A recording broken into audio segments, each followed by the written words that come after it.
Hivi umewahi kujiuliza ni kwa nini watu wako tayari kuhatarisha maisha yao kwa ajili ya biashara kama vile uchimbaji wa madini?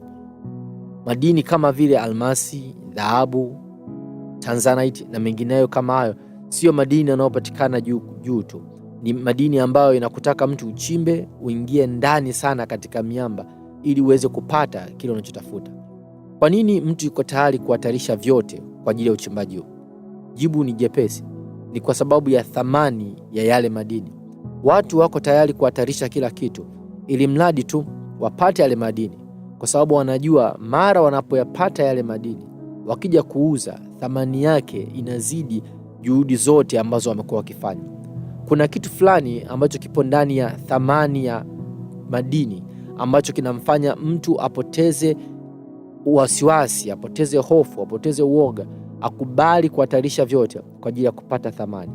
Kuna thamani katika yale madini, na mimi ninaamini wewe vivyo hivyo ni kama madini yenye thamani. Inawezekana kwa sasa haujachimbwa vya kutosha, haujawekwa katika mazingira sahihi, haujawekwa katika namna ya maandalizi sahihi. Wewe ni dhahabu iliyo katika mwamba, ni almasi iliyo chini ya udongo, wewe ni tanzanite iliyofichwa. Na siku ya leo nataka tuangalie kwa sehemu fulani thamani yako haswa ni ipi. Bwana Yesu asifiwe. Mimi ninaitwa Mwalimu Daudi Mwarizo, na leo ninakukaribisha katika neno la uzima. Tuombe. Baba yetu mwema, Mungu wa utukufu, tunasema asante kwa ajili ya wakati mzuri mwema wa kipekee ambao umetukutanisha. Neno lako linasema ya kwamba iwapo tutakutanika wawili au watatu kwa ajili ya jina lako, wewe upo katikati yetu. Baba mwema, tunaomba kupitia Roho yako Mtakatifu ukaseme na kila mmoja wetu, ukituingiza katika kweli yote, ili kupitia somo hili tupate kuelewa thamani yetu haswa ni ipi. Katika yote Baba, tunakurudishia sifa na utukufu katika jina la Kristo Yesu nimeomba na kushukuru. Amen. Bwana Yesu asifiwe. Siku ya leo nataka tuangalie somo ambalo lina kichwa wewe ni wa thamani. Wewe ni wa thamani. Nataka tuangalie haswa thamani yako ni ipi? Thamani yako ni ipi? Katika kitabu cha Mithali sura ya 23, tasoma Mithali sura ya 23 mstari wa 7. Mithali sura ya 23 mstari wa 7. Nitasoma kipengele A. Maandiko yanasema, maana aonavyo nafsini mwake ndivyo alivyo. Maana aonavyo nafsini mwake ndivyo alivyo. Neno la Mungu linatuonyesha ya kwamba vile mtu anavyojiona moyoni mwake, vile mtu anavyojiona katika akili zake, mara nyingi ndivyo anavyokuwa. Kama mtu anajiona yeye ni mtu hodari, basi katika kila changamoto huwa anatafuta namna ya kushinda. Kama mtu tayari amekwisha kujiona yeye ni wa kushindwa, hajalishi anafanya nini, mara nyingi ataishia katika kushindwa. Vile unavyojiona ndivyo ulivyo. Kuna mtu mmoja nilikuwa namsikiliza sehemu fulani, akasema kama ingetokea fedha zote za ulimwengu zingechukuliwa, alafu zikagawanywa kwa idadi ya watu sawa, alafu kila mtu akapewa kiwango sawa cha fedha, ndani ya miaka kadhaa mbeleni bado kutakuwa na maskini na kutakuwa na tajiri. Ni kwa sababu mawazo yao ni tofauti. Hawa watu wanajiona katika mtazamo tofauti. Matajiri mara nyingi wanajiona kama watu ambao wanatoa huduma na ile huduma inatakiwa ilipiwe. Maskini ni watu wanaojiona kama wanahitaji huduma, kwa hiyo wako tayari kulipa kwa ajili ya huduma. Mawazo haya mawili yanatengeneza utofauti au tabaka katika utendaji kazi, na vivyo hivyo tabaka hilo linazaa makundi ya umaskini au utajiri. Watu wanavyojiona mioyoni mwao, wanavyojiona katika akili zao, ndivyo wanavyofanyia kazi. Mtu ambaye wakati wote anajiona ni masikini, mara nyingi atajikuta anaingia katika changamoto za kifedha zaidi kuliko mtu ambaye anajiona kuwa yeye ana kipato. Si haswa kwa kile ulichokuwa nacho, bali kwa kile ambacho unajiona nacho. Vile unavyojiona kwa namna moja au nyingine ina affect sana namna unavyofanya maamuzi, namna unavyoelekea. Kama ukijiona wewe ni mtu wa kushindwa, basi mara nyingi maamuzi yako yanakuwa ya kujitetea, kujilinda, kujiweka mahala salama. Inapotokea fursa ya biashara, unaogopa kuichukua kwa sababu unaogopa kushindwa. Kwa hiyo unaona haina sababu ya kuchukua. Lakini kama huwa unajiona mtu wa kushinda, inapotokea fursa ndogo uko tayari kukabiliana na fursa, kwa sababu tayari fikra zako, mawazo yako yanakuweka katika mtazamo ya kwamba wewe ni mtu wa kushinda. Wewe ni mtu mwenye maana na thamani kubwa mbele za Mungu. Changamoto kubwa ambayo watu wanakutana nayo ni kwamba wanatafuta kuonekana wa thamani kwa watu wasiokuwa sahihi. Mara nyingi unakuta mtu anataka aonekane wa maana, wa thamani, atambulike naye ni mtu fulani mwenye mchango katika jamii, katika kundi la watu ambao hawahitaji haswa msaada wake au hawawezi kuona kile kilichopo ndani yake. Mungu pekee ndiye anaweza kuona kilichopo ndani ya mtu. Kwa hiyo kama kweli unataka kujua thamani yako, basi anzia Mungu alipo. Anzia katika neno la Mungu, kwa sababu thamani yako haswa inapatikana sio katika kile watu wanachosema, bali katika kile ambacho Mungu anakiona. Kuna ushuhuda mmoja ambao ulinigusa sana kuhusiana na mtumishi mmoja wa Mungu mkubwa sana. Tunapoongelea katika miaka ya zamani, kuna watumishi mbalimbali ambao wamekuwa wakibeba majina na sifa mbalimbali za huduma kubwa. Lakini yupo mtumishi wa Mungu mmoja kutoka nchini Nigeria ambaye anafahamika kama Idahosa. Yeye amekuwa akibeba sifa ya kipekee sana, kwa moja kati ya watumishi wa Mungu wakubwa sana ambao Mungu aliwaheshimisha katika nchi ya Nigeria. Ushuhuda wa Idahosa unaelezea ya kwamba Idahosa alipozaliwa katika familia yao, yeye alikuwa ni mtoto dhaifu, mtoto ambaye hakuwa na nguvu sana, na mara kwa mara alikuwa na changamoto kana kwamba kama mtu ambaye anazimia vile. Baba yake, kwa sababu walikuwa ni watu wa kizamani na watu wa mila kidogo, baba yake akaona huyu mtoto ni kama mkosi kwake. Kwa hiyo akamlazimisha mama mtu amtupe huyu mtoto. Na siku moja Idahosa akiwa mchanga kabisa, alikuwa amepatwa na changamoto kama kuzimia hivi. Kwa hiyo mama yake, baada ya kujaribu kila njia, hakuweza kumsaidia mwanae. Akamchukua mwanae akamweka katika nje ya nyumba, eneo fulani, kana kwamba kama mtoto aliyekufa. Lakini baada ya muda Idahosa akatoa sauti kidogo. Mama yake akajua mwanae yuko hai. Kwa hiyo akaenda akamchukua tena mwanae akamhifadhi. Na nilivyokuwa nikifuatilia historia yao, inasemekana kama baba mtu alimuona mwanae ni nuksi kiasi kwamba akaamua afukuzwe nyumbani pale. Na kwa sababu mama mtu alimpenda mwanae, akasema yuko tayari kuondoka na mwanae aende kwa wazazi wake akakae amlee Idahosa. Lakini baada ya miaka mingi kupita, Idahosa akakua, akastawi, akaja akamfahamu Mungu. Alipomfahamu Mungu, Mungu akamuita katika huduma. Na miaka mingi mbeleni imepita, leo hii tunaongelea jina la Idahosa kwa heshima kubwa sana. Unajua, kuna wakati ambapo mazingira, jamii, marafiki, hata ndugu inawezekana wasione thamani yako.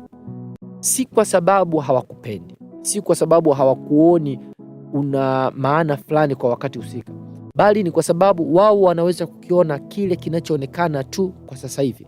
Kwa sasa hivi hauonekani kama mtu ambaye unaweza kuchangia mambo mengi katika maisha yao. Lakini nataka nikuhakikishie, thamani yako haipo katika vitu au katika namna watu wanakutafsiri sasa hivi. Thamani yako ipo katika vile ambavyo Mungu anakuona. Wewe ni wa maana, wewe ni wa thamani. Usiruhusu watu, mazingira au nyakati ulizokuwa nazo zikufafanue kana kama wewe sio wa thamani. Wewe ni wa thamani. Kila nikikumbuka kuhusu ushuhuda huu wa mtumishi wa Mungu Idahosa, huwa linapata tumaini la kipekee, kwa sababu kuna wakati ambaye tunapitia unafananishwa na nyakati ambazo Idahosa alikuwa mchanga. Mambo yalikuwa hayaendi. Muda mwingine hata watu wanaenda mbali kiasi kwamba wanakuongelea maneno ya dharau. Wanaweza wakasema ya kwamba wewe ni nuksi, wewe ni mkosi. Uwepo wako katikati yao unazuia mambo yasifanyike. Lakini nataka nikuhakikishie, wewe ni wa thamani. Inawezekana kwa sasa isionekane thamani yako kama vile inavyopaswa kuwa, lakini wewe ni wa thamani. Tunapoangalia maandiko, tunakutana na habari nyingi za watu mbalimbali ambao walikutana na changamoto za jamii yao kutokuona thamani yao. Tuangalie mfano Daudi. Daudi alipokuwa mdogo, Biblia inasema siku moja alikuwa ameenda kuchunga. Na wakati ameenda kuchunga, huku nyumbani alipopaacha, baba yake akatembelewa na nabii mkubwa, Nabii Samueli. Sasa nataka upige picha hivi. Nabii Samueli alikuwa ni nabii mkubwa katika taifa la Israeli. Kulikuwa hakuna muonaji, hakuna nabii ambaye anaweza kaongea mambo makubwa ya kuhusiana na Mungu kama Nabii Samueli. Na siku moja anaenda kumtembelea Yese Bethlehemu nyumbani kwake. na anampa taarifa Yese ya kwamba Yese, mmoja kati ya wanao, amechaguliwa kuwa mfalme wa taifa la Israeli. Kwa baba yoyote ile angetaka kuita watoto wake wote pamoja na Daudi, amuite ili waangaliwe na nabii, afahamike ni nani ambaye haswa anafaa kuwa mfalme. Lakini sivyo ilivyokuwa kwa Yese. Yese aliita watoto wake wote isipokuwa hakumuita Daudi. Piga picha, nabii mkubwa kama huyu anakuja nyumbani kwako, anasema nataka nione watoto wako. Baba anakumbuka watoto wote isipokuwa anakusahau wewe. Ni lazima uwe ulionekana hauna thamani ya kutosha ndani ya hiyo familia. Muda mwingine mazingira yanakufanya ujihisi kwa wewe sio wa maana. Mazingira yana tabia kukufanya ujione kana kama wewe sio kitu, na mara ukiingia katika huo mtego, huwa unaingia katika kufeli kimaisha. Lakini wewe ni wa thamani, wewe ni wa maana mbele za Mungu. Daudi angeweza kukatishwa tamaa na ile hali, kwa sababu Biblia inaeleza ya kwamba watoto wote walioenda kusimama mbele ya Samueli, Mungu aliwakataa. Mwishowe Yese akasema basi atumwe mtu kwenda kumuita Daudi. Daudi aliposikia hizo habari, angeweza kunungunika, angeweza kulalamika, angeweza kusema ya kwamba baba amewapendelea kaka zangu, lakini mimi ameniacha. Mimi sina maana, mimi sina thamani, hakuna sababu ya mimi kwenda. Lakini sivyo ilivyokuwa.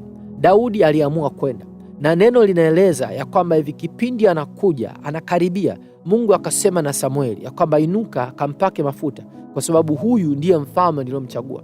Jamii iliyomzunguka haikuona Daudi kama ana thamani. Jamii haikuona Daudi kama ana uwezo wa kufanya jambo lolote.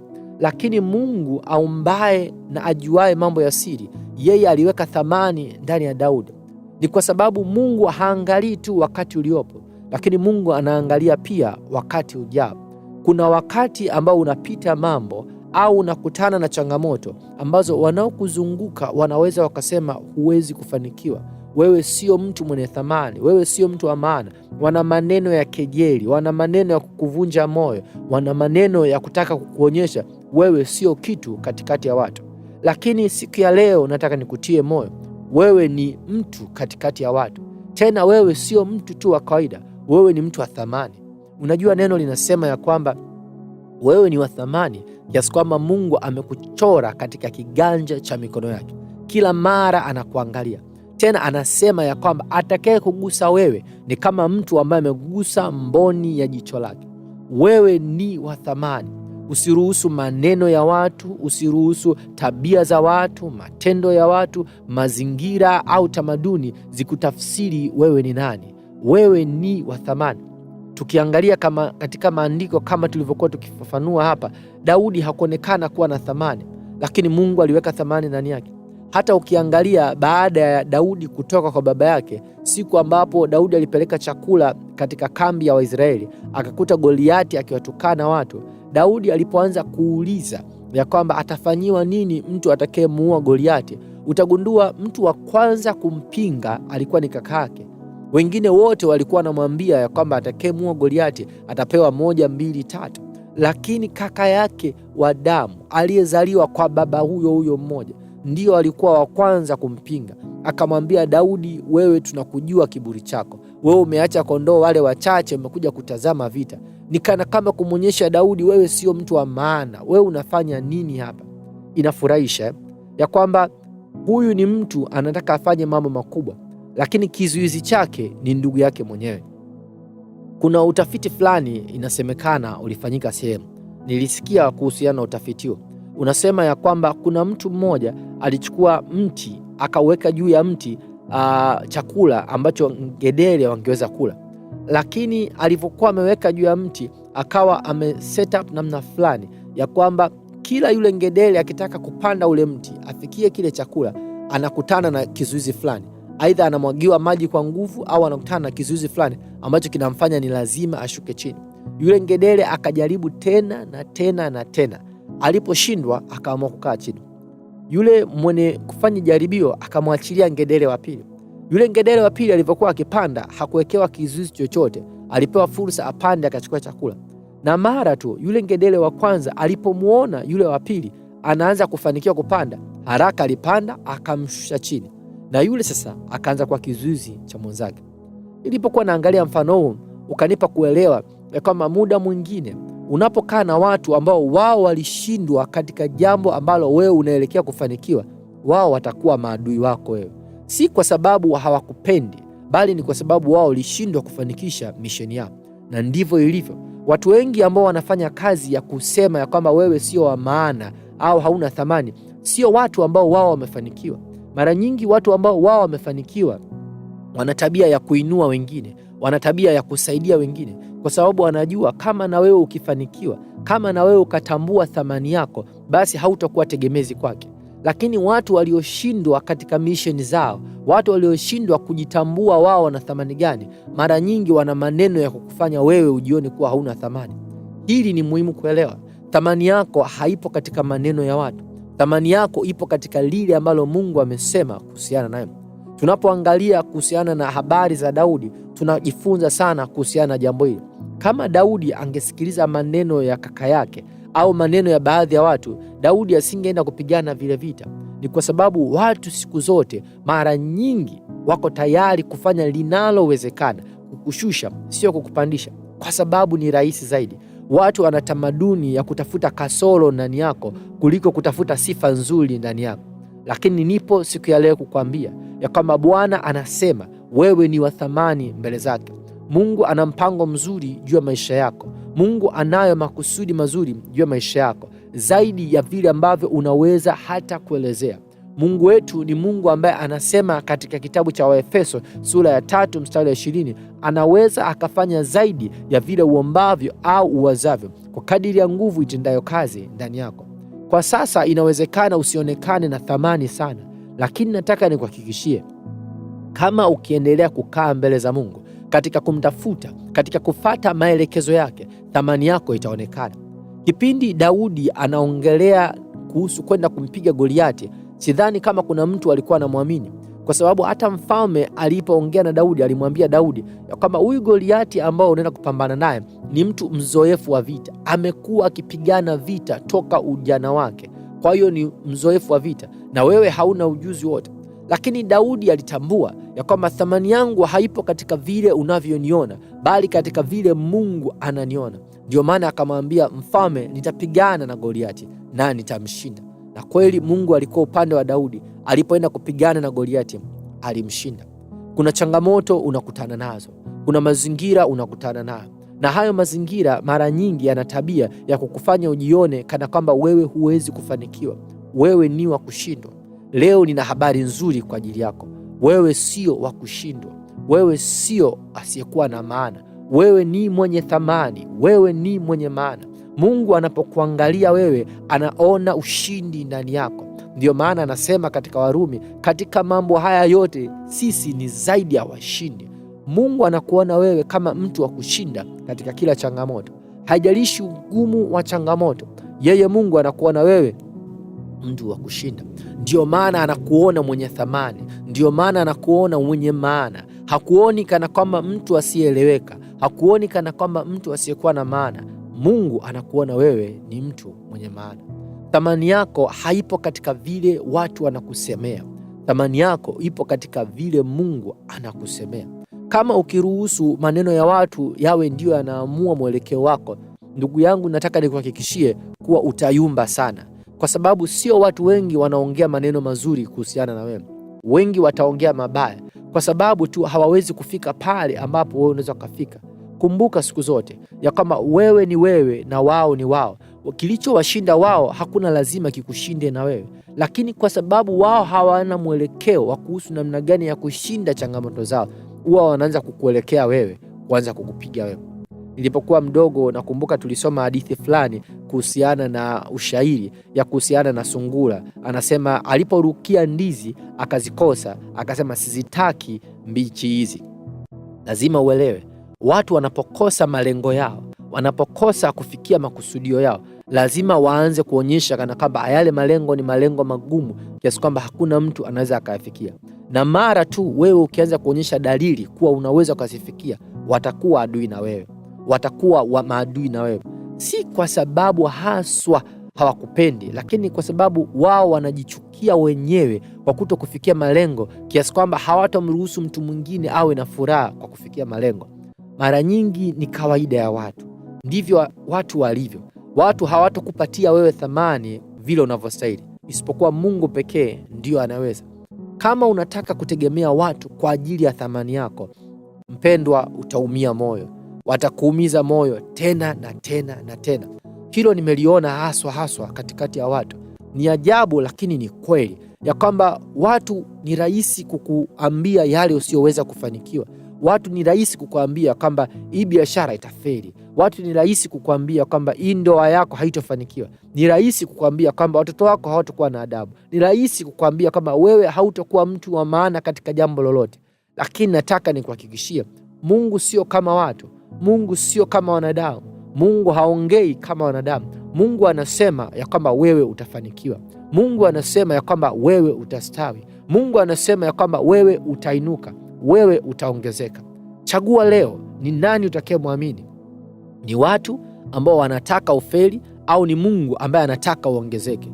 Maamuzi haya yapo mikononi mwako. Unaweza ukastawi au unaweza ukafeli. Maamuzi yako yatachagua upande gani uelekee. Lakini nataka nikupe tu ushauri wa bure. Kama unataka kufanya mambo yako yawe vizuri, basi chagua upande wa Mungu. Chagua upande wa kuamini kile ambacho Mungu anasema. Mungu anasema wewe ni wa thamani. Mungu anasema wewe ni wa maana kwake. Usipoteze tumaini, usikate tamaa. Maadamu una pumzi, bado tumaini lipo. Inawezekana una changamoto fulani ambayo imekuwa ikikuweka katika mazingira ya kujiona sasa ni kama umekuwa mzigo kwa watu wengine. Inawezekana ni ugonjwa. Umekaa na ugonjwa muda wa kutosha kiasi kwamba sasa unaanza kuona ya kwamba huu ugonjwa unanifanya mimi niwe mzigo kwa watu wengine. Umevunjika moyo, umekata tamaa, umejiona kana kwamba wewe sio wa maana, hauna thamani. Mpendwa, sio kweli. Ugonjwa unapita, ni kwa muda tu. Mungu analeta uponyaji katika majira haya, na mara utakapotoka katika hali ya ugonjwa, bado utaendelea kufanya kazi katika namna iliyo bora zaidi, ukileta utukufu mbele za Mungu. Inawezekana ni mtoto wako, umemlea na umemwekea matunzo mengi, lakini hajaonyesha heshima inayostahili. Kwa namna moja au nyingine umevunjika moyo, umeanza kujiona wewe ni mzazi mbaya, umeanza kupoteza thamani kama mzazi, unajiona kana kama wewe ni mzazi aliyeshindwa. Nataka nikwambie usivunjike moyo, bado liko tumaini. Mimi ninajua habari za Mungu ambaye anaweza akasema na watu. Kuna habari fulani hivi nilisikia kuhusu mtumishi wa Mungu mmoja ambaye yeye alipokuwa kijana alisumbua sana wazazi wake. Japokuwa wazazi wake walikuwa wameokoka na wanamwamini Mungu na wamekuwa wakimwombea, lakini yeye amekuwa akisumbua wazazi wake. Kwa hiyo siku moja akaponyoka nyumbani, akaenda kijiweni ambako watu walikuwa wanavuta bangi. Alipofika pale, wakati anavuta, anasema kila nikivuta, tofauti na wenzangu, badala ya mimi kupata ile ulevi, badala yake mimi nikaanza kuona mafunuo. Naanza kuona kama Musa na kina Elia na mitume wengine wanaongea na mimi, wananionya. Nikagundua hii kitu niliyokuwa natumia haikuwa nzuri. Akaachana nao, na aliporejea kwa wazazi wake akapata toba ya kweli na akarejea kwa Mungu, na sasa ni mtumishi wa Mungu mkubwa. Mungu anaweza akarudisha yale yalionekana yamepotea. Unajua neno la Mungu linasema hivi katika kitabu cha Ayubu sura ya 14.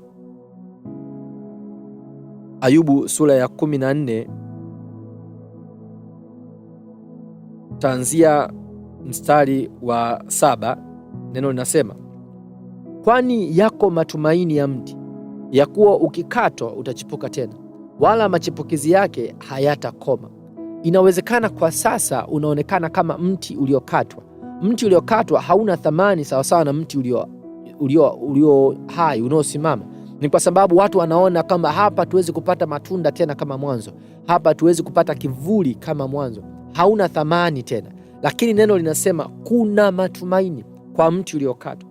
Mstari wa 8 anasema, ijapokuwa mizizi yake huchakaa mchangani na shina lake kufa katika udongo, lakini kwa harufu ya maji utachipuka na kutoa matawi kama mche. Neno linaeleza ya kwamba kwa mti ambao umekatwa, inawezekana ukaonekana hauna thamani, ukaonekana sio wa maana tena kama mwanzoni, lakini maadamu mizizi yake bado ipo ardhini, maji yatakapopita katika ile mizizi, ule mti utachipuka tena na kuanza kumea tena. Mtu wa Mungu, inawezekana wewe unafananishwa na mti.